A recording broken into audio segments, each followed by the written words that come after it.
আজকে তোমাদের দেখাবো একটা সহজ রান্না। এটা ঝিঙে পোস্ত। পোস্ত যে কোনো তরকারি দিয়ে দিলে খুব ভালো লাগে। আজকে ঝিঙে পোস্ত বানাচ্ছি। ঝিঙেটাকে আমি কেটে নিয়েছি ছোট ছোট করে। সেটাকে কেটে আমি ভালো করে ধুয়ে নিয়েছি। এপাশে পোস্ত আর কাঁচা লঙ্কা সুন্দরভাবে এটাকে পেস্ট করে নেব। তেলের মধ্যে আমি পেঁয়াজ আর লঙ্কা দিয়ে দিচ্ছি, দিয়ে এরপরে আমি ঝিঙেটা দিয়ে এটাকে ভাজবো। আমি ইউটিউবে মাত্র 4 মাস কাজ করছি, এর মধ্যে তোমরা অনেক ভালোবাসা দিয়েছো, তার জন্য তোমাদের অসংখ্য ধন্যবাদ। কে কোথা থেকে আমার ভিডিও দেখছো যদি জানাও তাহলে আমি খুশি হব। ঝিঙের মধ্যে নুন দিয়ে দিলাম, দিয়ে এবার ঢাকা দিয়ে দিলাম, দিয়ে এটাকে একটু সিদ্ধ হতে দেবো, একটু নরম হয়ে যাবে, তাহলে তরকারিটা খুব সুন্দর হবে। এর মধ্যে আমি একটু আদা বাটা দিয়ে দিলাম, আর এর মধ্যে একটু হলুদ দিয়ে দিলাম, দিয়ে এই মশলাটাকে ভালো করে আমি কষে নেব।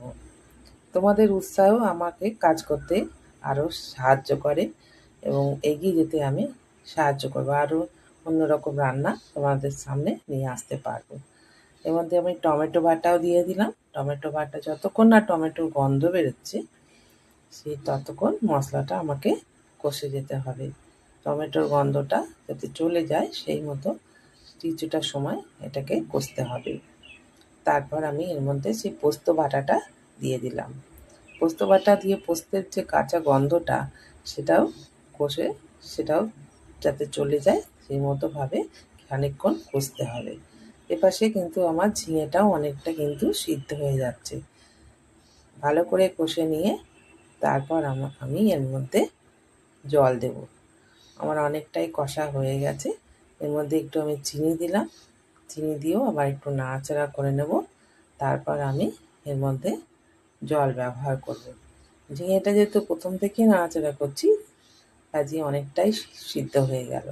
এই জল দিয়ে দিলাম, জল দিয়ে ভালো করে আবারও একটু জলের সঙ্গে সমস্ত মশলা মিশিয়ে দেব।